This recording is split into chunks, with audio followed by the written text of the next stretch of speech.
Hey hello, আসসালামু আলাইকুম। আশা করি সবাই অনেক অনেক ভালো আছেন। আজকে আমরা এখন আছি আমাদের মানে আমার শৈশব কাটানো একটি মাদ্রাসায়। আর আমার কাছে একটা নতুন জিনিস আছে, আপনাদের দেখাই আগে জিনিসটা। দেখি দাও জিনিসটা। वो अलग ही लेवल का बंदा था। আমাদের কাছে আছে এক বয়াম পালস। এই পালসটা হচ্ছে আমরা এই মাদ্রাসার তিনটা ছেলেকে প্রশ্ন করব। তিনটা তিনটা প্রশ্নের উত্তর দিতে পারলেই হচ্ছে আমরা পুরো বক্সটা আমাদের হুজুর সাহেবের মাধ্যমে মানে ছেলেপেলেদের দিয়ে দিব। তো চলুন যাওয়া যাক, ছেলেপেলেদের মাঝে প্রশ্ন শুরু করা যাক। তো আমরা মাদ্রাসা থেকে বাছাই করে মোট তিনজনাকে পেয়ে গেছি। আর এই তিনজনাকে আমরা প্রশ্ন করবেন হচ্ছে আমাদের মাদ্রাসার সিনিয়র ছোট হুজুর। ডিপ্রেশন। তো আমাদের হুজুর সাহেবের নাম হচ্ছে হাফেজ মোহাম্মদ মিরাজুল ইসলাম। তো আমাদের হুজুর সাহেবকে এখানে আসার জন্য অনুরোধ করছি।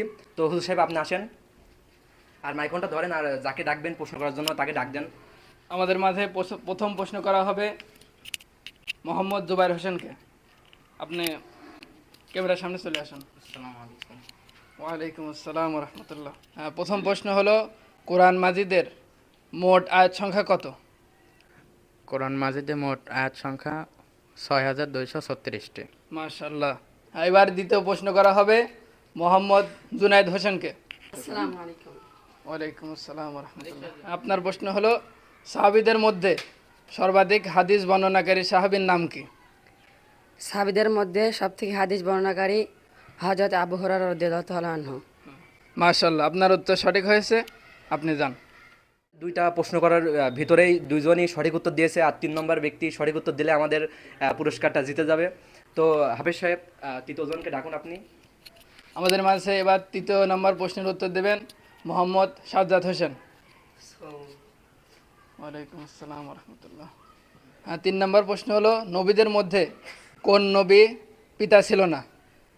হযরত ঈসা আলাইহিস সালামের পিতা ছিল। মাশাআল্লাহ, আপনার উত্তর সঠিক হয়েছে। তো তিনজনকে প্রশ্ন করার পরেই তিনজন সঠিক উত্তর দিয়ে দিয়েছে।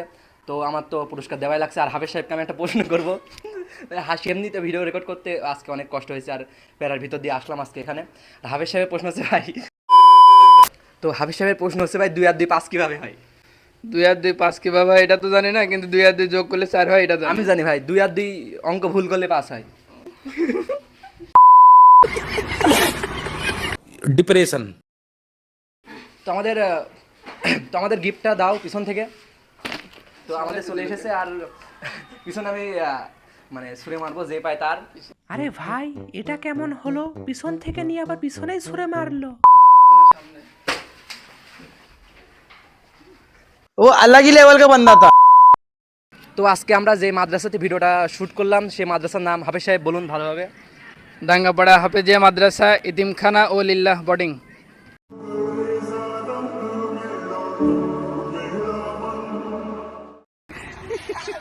দাঁড়াও, স্থিরে দাঁড়াও, আমি চাবো সেখন আইরু মারো, বুঝছো? করবো তার নাম, সে যেরকম ধর ভালো লাগে সেরকম বলবা। না তো আসেন।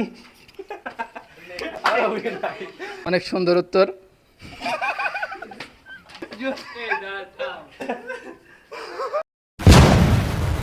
সালামটা তো ঠিক করে দিবি। 2 আর 2 4 কি হবে ভাই? মিস্টেক। তো হাফেজ সাহেবের প্রশ্ন ভাই, 2 আর 2 অঙ্ক ভুল করলে 5 হয়।